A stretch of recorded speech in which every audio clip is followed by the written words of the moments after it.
Hello बच्चों, let's read this question. The question say that explain CO2 is released on burning diamond as well as graphite. First of all, key concept. Key concept होगा properties of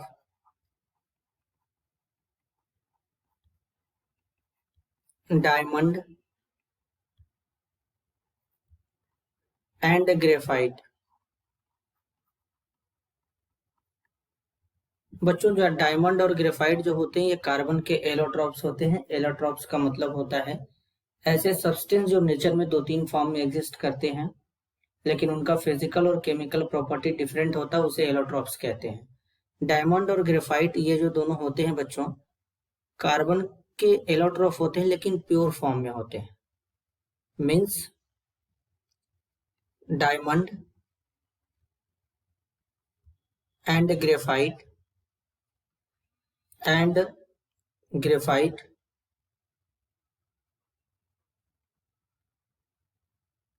both are pure form of carbon,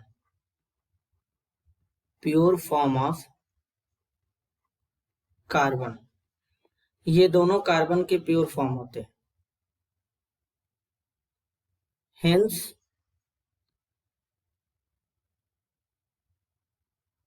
hence on burning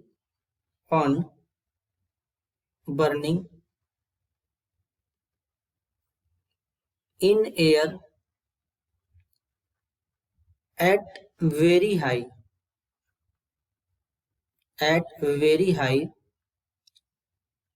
temperature,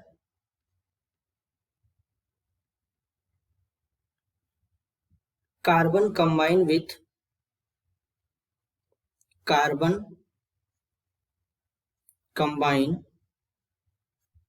with atmospheric oxygen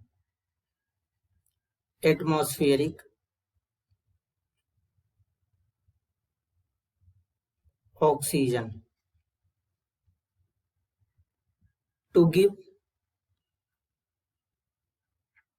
only CO2 and no residue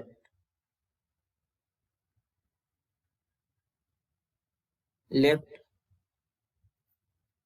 behind।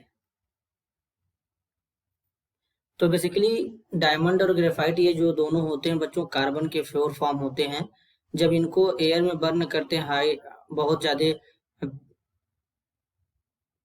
Temperature पर, तो ये carbon जो होता है combined हो जाता है एटमॉस्फेरिक ऑक्सीजन के साथ में और कार्बन डाइऑक्साइड बना लेता है। कार्बन का मतलब इनके अंदर कार्बन पाया जाता है बच्चों, क्योंकि दोनों ही कार्बन के एलोट्रॉप होते हैं इसीलिए। This is your answer. I hope you understood it well. All the best.